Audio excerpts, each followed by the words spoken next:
this. Casemiro needs to pick his punches and he can't find the clean. Kumusta mga idol? Eto na. Pag-usapan natin ang mga kakapasok na balita. Timsyo may binunyag.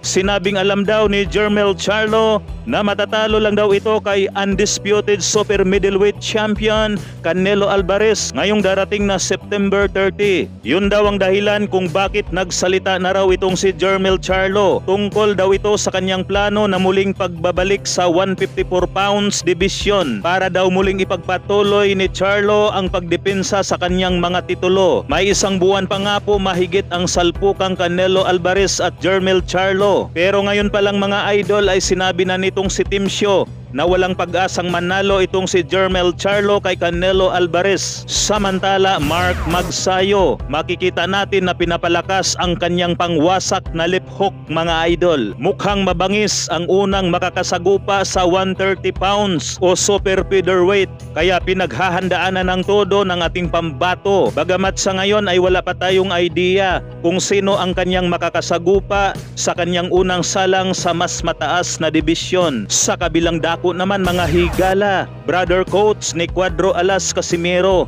na si Kuya Lod sa Kalam Casimero. May malupitang banat nga po ito sa mga nagsasabing kung di daw sila umalis sa MP promosyon. Narito mga idol ang karagdagan. Ang hindi kasi alam ng mga tao, kasi sabi nila, dapat bumalik na kayo sa MP. Ganon yung pagkasabi nila.